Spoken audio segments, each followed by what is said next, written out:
राधे राधे। प्रणाम सभी को। वसुदेव सुतं देवं कंसचाणूरमर्दनं देवकी परमानंदम कृष्णं वंदे जगद्गुरुं। श्री कृष्णं वंदे जगद्गुरुं।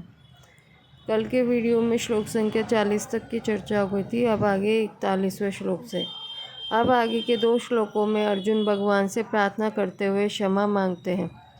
सखेति मत्वा प्रसवं यदुक्तं हे कृष्ण हे यादव हे सखेति अजानता महिमानं तवेदं मया प्रमादात् प्रणयेन वापि यच्चावहारसा तमसत्कृतोऽसि विहारशय्यासनभोजनेषु एकोत्तवाप्यच्युत तत्समक्षं तक्षामहे त्वां महिमाप्रमेयम्।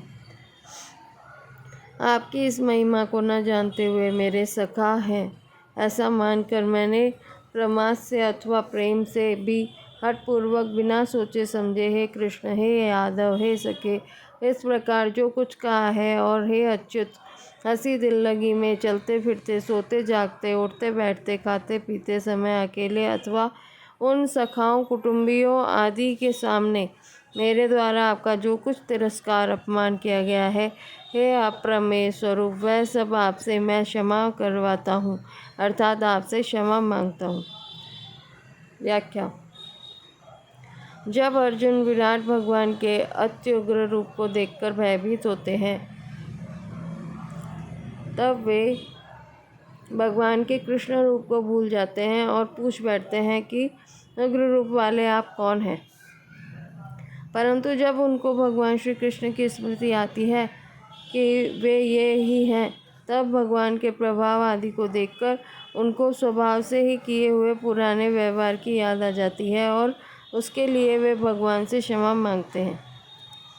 सकेति मत्वा प्रसवं यदुक्तं हे कृष्ण हे यादव हे सकेति। जो बड़े आदमी होते हैं, श्रेष्ठ पुरुष होते हैं, उनको साक्षात नाम से नहीं पुकारा जाता। उनके लिए तो आप महाराज आदि शब्दों का प्रयोग होता है। परंतु मैंने आपको कभी हे कृष्ण कह दिया, कभी हे यादव कह दिया और कभी हे सखे कह दिया। इसका कारण यह था कि मैंने आपकी ऐसी महिमा को और स्वरूप को जाना नहीं कि आप ऐसे विलक्षण हैं।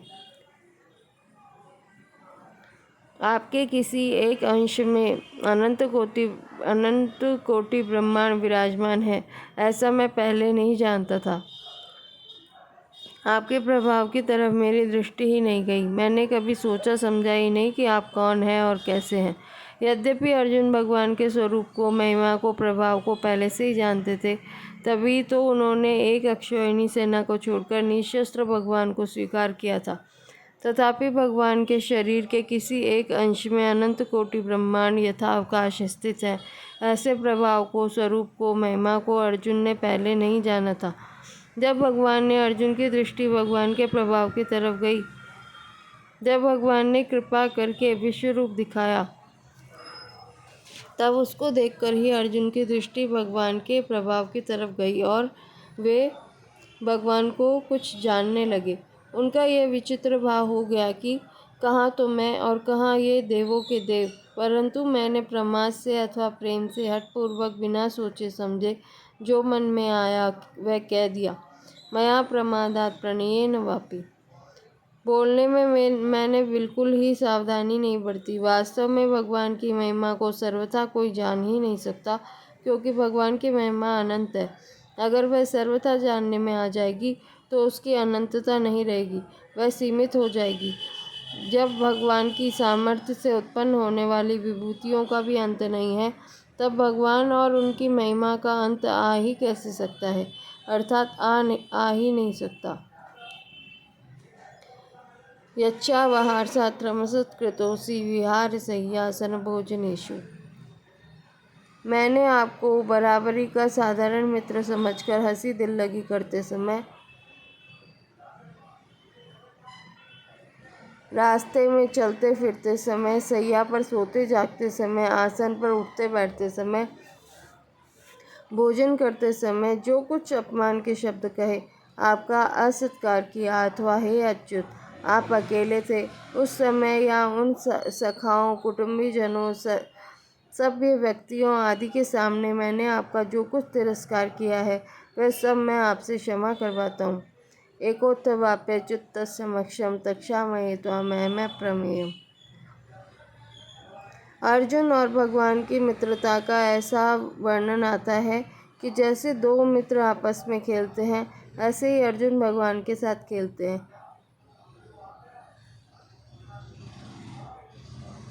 कभी स्नान करते तो अर्जुन हाथों से भगवान के ऊपर जल फेंकते और भगवान अर्जुन के ऊपर। कभी अर्जुन भगवान के पीछे दौड़ते तो कभी भगवान अर्जुन के पीछे दौड़ते। कभी दोनों आपस में हंसते हंसाते, कभी दोनों परस्पर अपनी अपनी विशेष कलाएं दिखाते। कभी भगवान सो जाते तो अर्जुन कहते, तुम इतने फैलकर सो गए हो, क्या कोई दूसरा नहीं सोएगा? तुम अकेले ही हो क्या? कभी भगवान आसन पर बैठ जाते तो अर्जुन कहते, आसन पर तुम अकेले ही बैठोगे क्या, और किसी को बैठने दोगे कि नहीं? अकेले ही इस प्रकार अर्जुन भगवान के साथ अकेले ही आधिपत्य जमा लिया, जरा एक तरफ तो खिसक जाओ। इस प्रकार अर्जुन भगवान के साथ बहुत ही घनिष्ठता का व्यवहार करते थे। अब अर्जुन उन बातों को याद करके कहते हैं कि हे भगवान, मैंने आपके न जाने कितने कितने तिरस्कार किए हैं, मेरे को तो सब याद भी नहीं है। यद्यपि आपने मेरे तिरस्कारों की तरफ ख्याल नहीं किया, तथापि मेरे द्वारा आपके बहुत से तिरस्कार हुए हैं, इसलिए मैं अप्रमेय स्वरूप आपसे सब तिरस्कार क्षमा करवाता हूँ। भगवान को अप्रमेय कहने का तात्पर्य है कि दिव्य दृष्टि होने पर भी आप दिव्य दृष्टि के अंतर्गत नहीं आते हैं। परिशिष्ट भाव। अर्जुन का भगवान के साथ स्वभाव सखा भाव था, पर भगवान के ऐश्वर्य को देखने से वे अपना सखा भाव भूल जाते हैं और भगवान को देखकर आश्चर्य करते हैं, भयभीत होते हैं। उनके मन में यह संभावना ही नहीं थी कि भगवान ऐसे हैं। अब आगे के 2 श्लोकों में अर्जुन भगवान की महत्ता और प्रभाव का वर्णन करके पुनः क्षमा करने के लिए प्रार्थना करते हैं। पितासि लोकस्य चराचरस्य त्वमस्य पूज्यस्य गुरुर्गरीयान् न तत्समोऽस्त्यवधिका कुतोऽन्यो लोकत्रये प्रतिमा प्रभाव। आप ही इस चराचर संसार के पिता हैं, आप ही पूजनीय हैं और आप ही गुरुओं के महान गुरु हैं। हे अनंत प्रभावशाली भगवान, इस त्रिलोकी में आपके समान भी दूसरा कोई नहीं है, फिर आपसे अधिक तो हो ही कैसे सकता है। व्याख्या। पितासि लोकस्य चराचरस्य। अनंत ब्रह्मांडों में मनुष्य, पशु, पक्षी आदि जितने जंगम प्राणी हैं और वृक्ष, लता आदि जितने स्थावर प्राणी हैं, उन सबको उत्पन्न करने वाले और उनका पालन करने वाले पिता भी आप हैं। उनके पूजनीय भी आप हैं तथा उनको शिक्षा देने वाले महान गुरु भी आप ही हैं। त्वमस्य पूज्यस्य गुरुर्गरीयान्। गुरुर्गरीयान् का तात्पर्य है कि मनुष्य मात्र को व्यवहार और परमार्थ में जहाँ कहीं भी गुरुजनों से शिक्षा मिलती है, उन शिक्षा देने वाले गुरुओं के भी महान गुरु आप ही हैं, अर्थात मात्र शिक्षा का, मात्र ज्ञान का उद्गम स्थान आप ही हैं। न तो समोस्त्य वधिका कुतोन्यो लोकत्रये प्रतिमा प्रभाव। इस त्रिलोकी में जब आपके समान भी कोई नहीं है, कोई होगा नहीं और कोई हो सकता ही नहीं, तब आपसे अधिक विलक्षण कोई हो ही कैसे सकता है। इसलिए आपका प्रभाव अतुलनीय है, उसकी तुलना किसी से भी नहीं की जा सकती। परिशिष्ट भाव। अर्जुन लौकिक दृष्टि से संसार की सत्ता को लेकर कहते हैं कि इस त्रिलोकी में आपके समान भी दूसरा कोई नहीं है, फिर अधिक कैसे हो सकता है। परंतु वास्तविक दृष्टि से जब भगवान के सिवाय और कुछ है ही नहीं, तो फिर उसमें समान और अधिक कहना बनता ही नहीं। तस्मात् प्रणम्य प्रणिधाय कायं प्रसादयेतामहमीशमीड्यं पितैव पुत्रस्य सखेव सख्युः प्रिय प्रियायार्हषिदेव सोढुम्। इसलिए स्तुति करने योग्य आप ईश्वर को मैं शरीर से लंबा पड़कर प्रणाम करके प्रसन्न करना चाहता हूँ। पिता जैसे पुत्र के, मित्र जैसे मित्र के और पति जैसे पत्नी के अपमान को सह लेता है, ऐसे ही हे देव, आप मेरे द्वारा किया गया अपमान सहने में अर्थात क्षमा करने में समर्थ हैं। व्याख्या। तस्मात् प्रणम्य प्रणिधाय कायं प्रसादये त्वं महमीशमीड्यम्। आप अनंत ब्रह्मांड के ईश्वर हैं, इसलिए सबके द्वारा स्तुति करने योग्य आप ही हैं। आपके गुण, प्रभाव, महत्व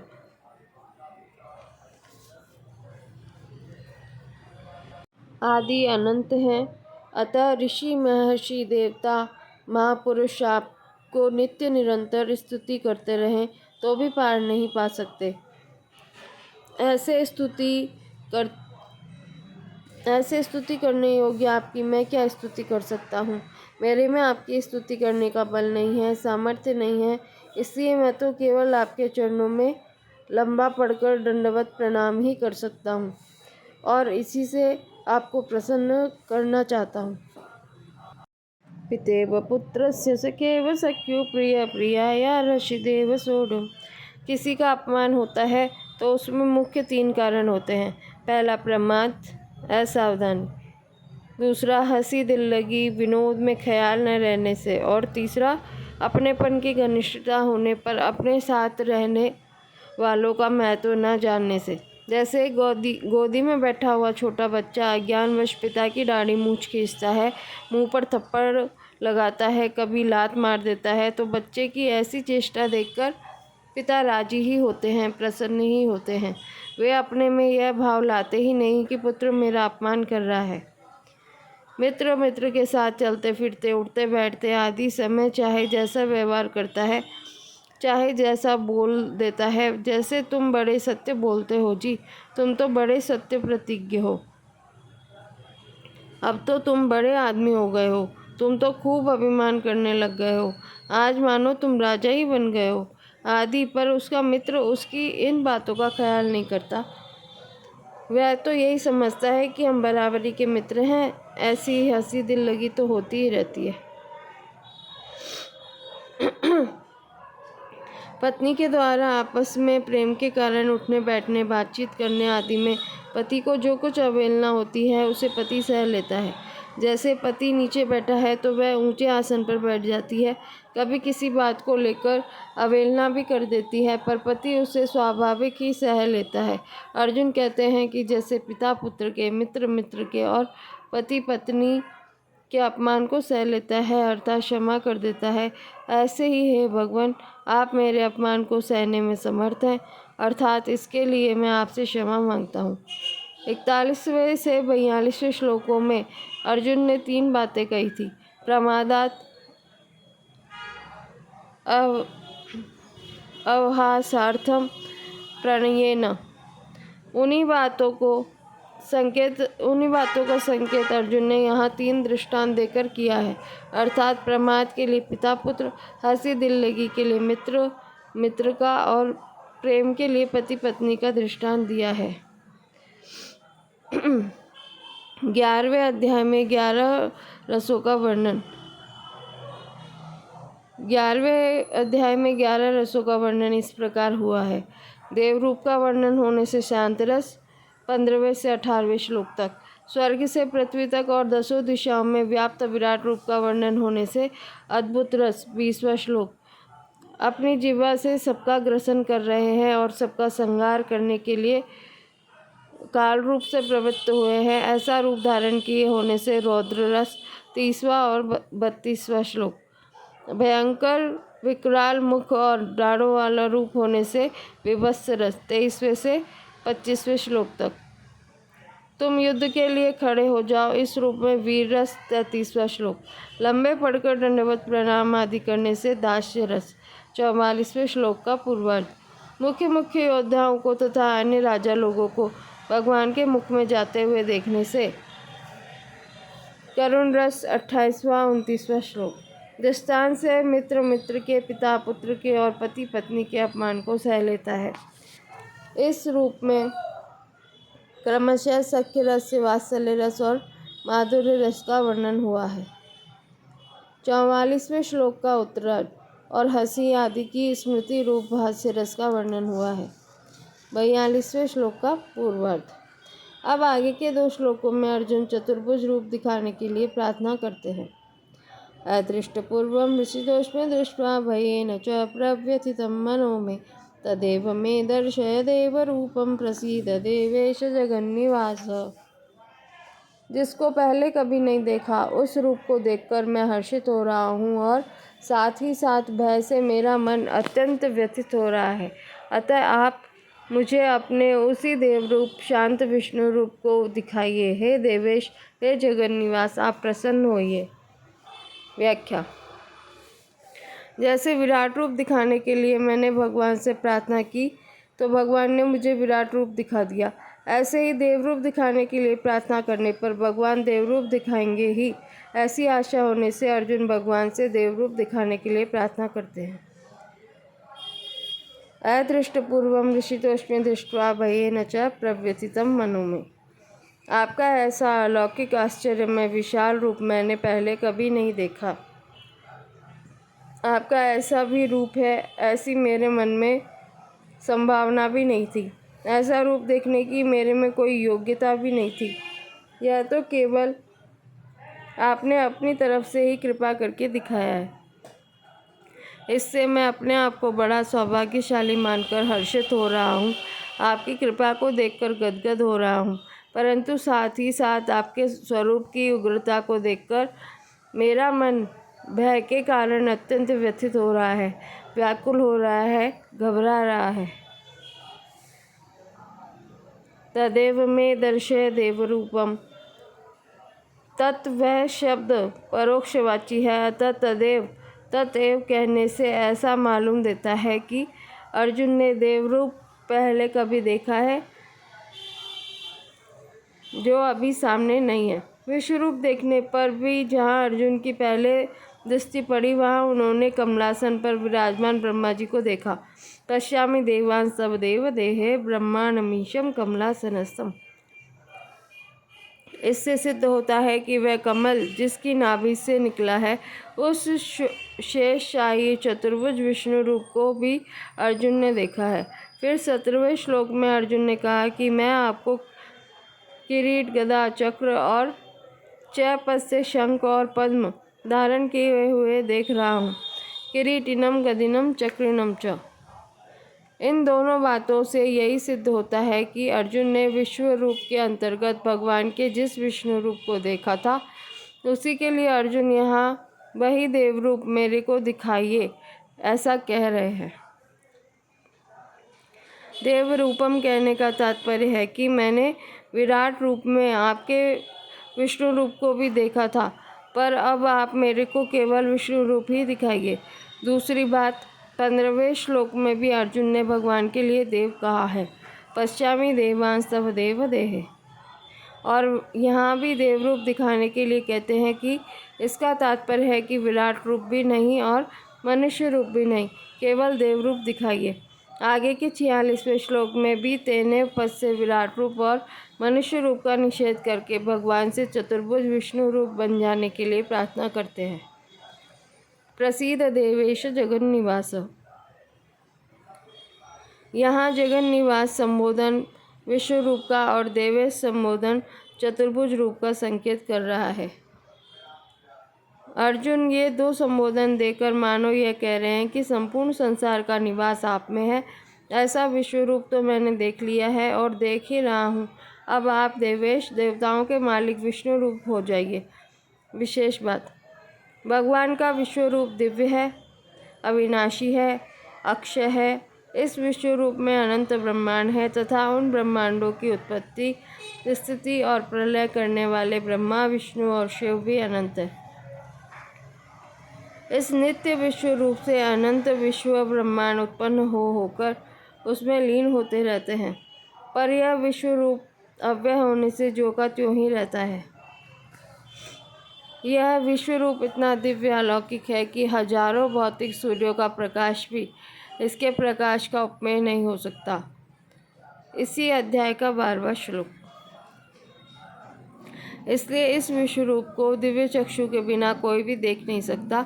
ज्ञान चक्षु के द्वारा संसार के मूल में सत्ता रूप से जो परमात्म तत्व है उसका बोध होता है और भाव चक्षु से संसार भगवत स्वरूप दिखता है। पर इन दोनों ही चक्षुओं से विश्व रूप का दर्शन नहीं होता।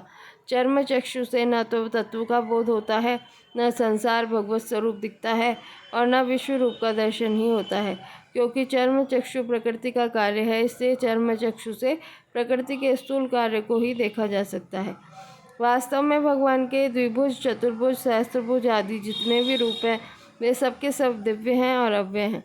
इसी तरह भगवान के सगुण निराकार, निर्गुण निराकार, सगुण साकार आदि जितने रूप हैं, वे सबके सब भी दिव्य और अव्यय हैं।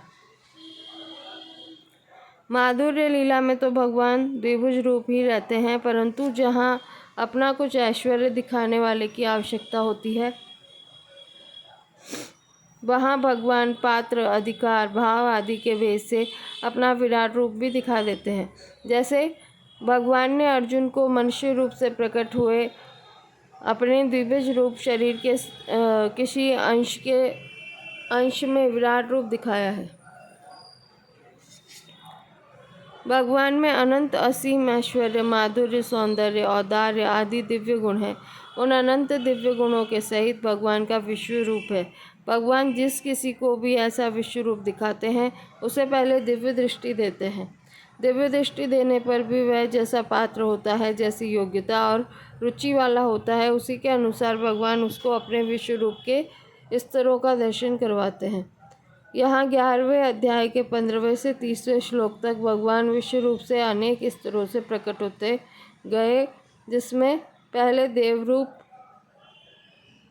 15वें से 18वें श्लोक तक, फिर उग्र रूप 19वें से 22वें श्लोक तक, और उसके बाद अत्य उग्र रूप 23वें से 30वें श्लोक तक प्रधानता रही।